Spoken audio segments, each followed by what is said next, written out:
everyone, and welcome back to my channel for episode number 4 of Started From The Bottom. I've managed to get halfway through the season so far. I've played every team once. Let's see how we're getting on.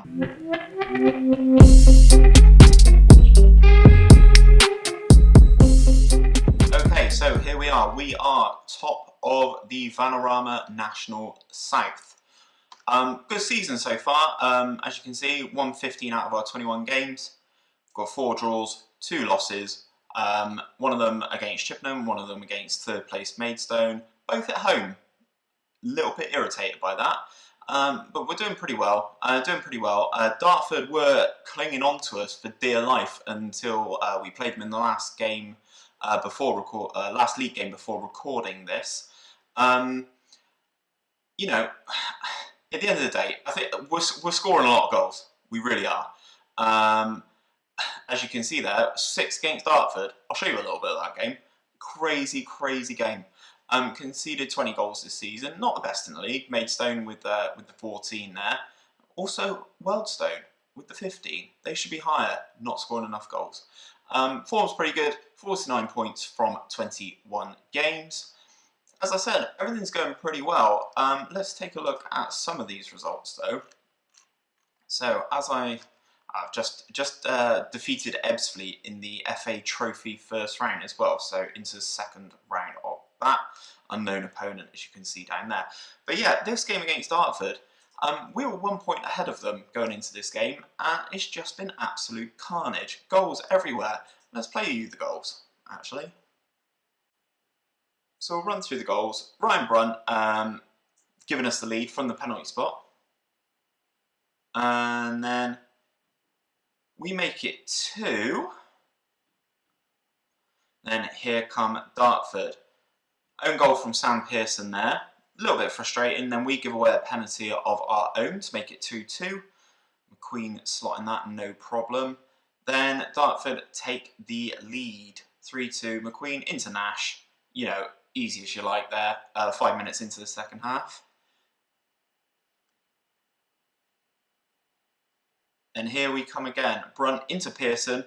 Pearson there, beats the keeper at his near post, makes up for that own goal. So he's balanced. Game is in the balance. Then Chilvers steps up, absolutely rifles a free kick home. Absolutely rifles it.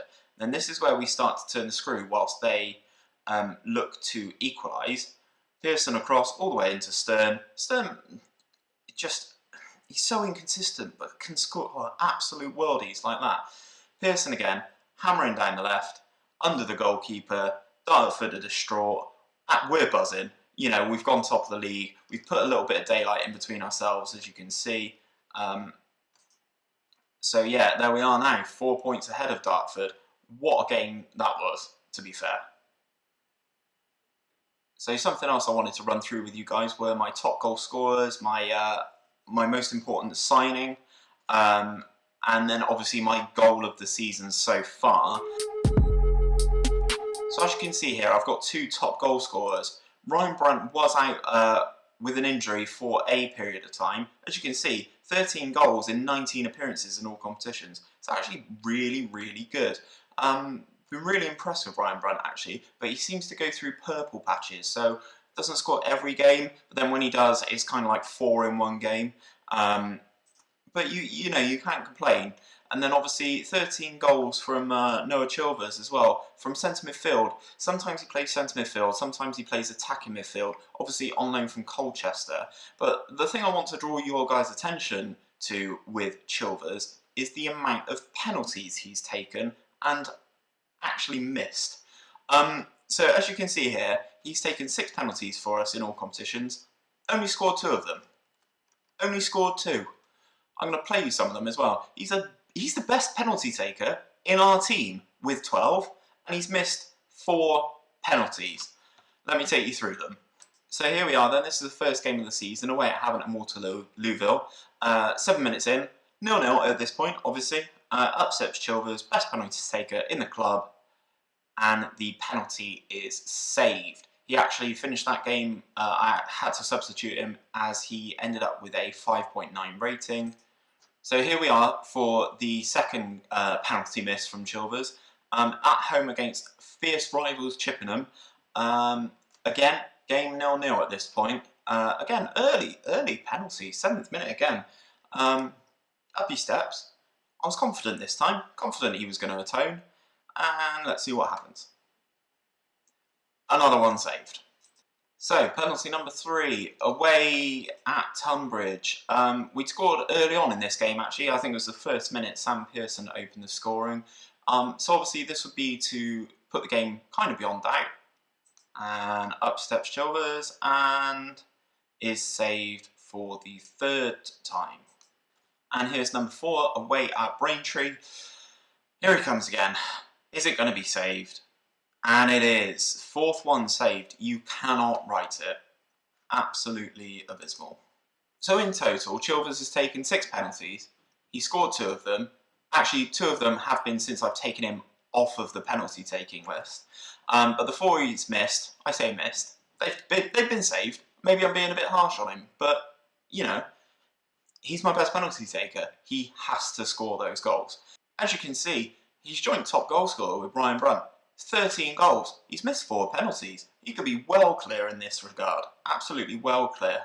But alas, we move forward. Second half of the season, he's still up there, joint top goal scorer. Let's just keep him in midfield, shall we? Let's not put the pressure of taking penalties on him ever again. So now I'm going to move on to my signing of the season. Now, for me, this was a toss-up between Mikel Parker, the centre-back, who I signed, or Dan Rooney, both for free transfers. However, I've probably slightly been more impressed with Dan Rooney because of his offensive capability, shall we say. So, as you can see, decent dribbling, decent finishing, decent first touch, good passing, good technique. Very good player. I've really enjoyed having him in the team, actually. I don't know why he didn't do so well at Truro. But as you can see down the bottom here, guys, 26 games, 4 goals, 11 assists, and that's why I think he's been so good in that central attacking midfield position. Granted, he plays as a 2, but you know he's only got one striker ahead of him. So 11 assists. You know, goal contribution at the very least every other game. He's absolutely phenomenal. This guy's a free transfer at the start of the game. If you are looking at doing something in the Vanarama North or South, very good player. To be honest, I think he could probably cut it in the division above. We'll see. He's definitely too good for this level. So if you are starting a save very similar to this with someone, as I said, in the North or South National League, I'd definitely look at picking up Dan Rooney. And finally, we are going on to goal of the season so far. Who would have thought it was scored by my centre-back? And no, it wasn't a header from a corner. It wasn't a bicycle kick. Alex Hartridge, on loan from Exeter City, scored a phenomenal free kick. And from a man with 5 free kick taking, you just don't expect it. So let me show you the goal. So here we are in the game. We are, look at him, looks like a left-footed David Beckham. We're 2-1 up in this game, and this is to seal the deal, put the game beyond doubt. Up he steps, just absolutely, just majestically bends one into the top corner. So here we go. We've jumped behind the goal for this free kick. As I said, remember Alex Hartridge, centre-back, okay? Centre-back. And 5, as many as 5 for taking free kicks. And just look at where he puts this. Here he comes. Like a prime David Beckham, but with a left foot. Absolutely phenomenal strike. Right over the wall. And right into the top corner. Look, even my free kick taker with 14 free kicks has not done that once this season. Alex Hartridge, just unbelievable. Okay, so that is it for a couple of highlights so far. Now we move into just the general admin-y, housekeeping sorts of things. So that affiliate that I mentioned last time, it did come back as Ipswich Town. However, They didn't offer me any players. I couldn't get any players off them. Every time I asked for a player on loan, they said that they'd rather they play with a higher quality of player. So I asked my board to look for a different senior affiliate, and they have now come back with Sunderland. There's a couple of players that I have my eye on. This guy's probably one of them. He's only played in a couple of games so far. Ballymumba. Yeah, looks a great player. Won't be in the Conference South with me at the moment, but I'm sure we will be able to pick up some decent players on loan from Sunderland. Obviously, nice little annual fee there, almost 26,000, and we get a pre-season game against Sunderland at home where we get to keep all the money. If I just jump into the club vision, give you a little bit of an update here. So obviously they're a little bit worried that we are struggling with the budget. If I jump into finances, this is why. Our wage budget is very small and we are very much overspending it. I'm basically saying this is a byproduct, everyone. We're trying to get promoted. The money that we will get for coming top will balance out this. If you can see, our overall balance is actually still in the positive. That is because we keep going through in cup competitions, most notably getting to the first round proper of the FA Cup, where we travelled to the Memorial Stadium to get thumped by Bristol Rovers. Mainly thanks to a on-loan striker, Aaron Connolly, who's worth 6.5 million. It's probably worth more than my entire club. So yeah, jumping back into the club vision, delighted with the top half in the National South. Obviously, we are top, let alone top half. FA Cup, reached the fourth qualifying round, did one better, got to the first round, and then got battered. And FA Trophy reached the first round. They're very pleased because we are into the second round of the FA Trophy. Some other board requests that I've made, as you can see here, senior affiliate, I've switched that to Sunderland, as I just said. Coaches allowed, I've asked for more coaches, they've granted me another coach, I've appointed another coach. Things have taken a little bit of a turn. I can't remember who it is in the league. Eastbourne? Eastbourne? Yeah, Eastbourne it must be. I've appointed a goalkeeping coach who is better than mine, Mark Brown. I don't think he is better than mine, but alas, we move forward.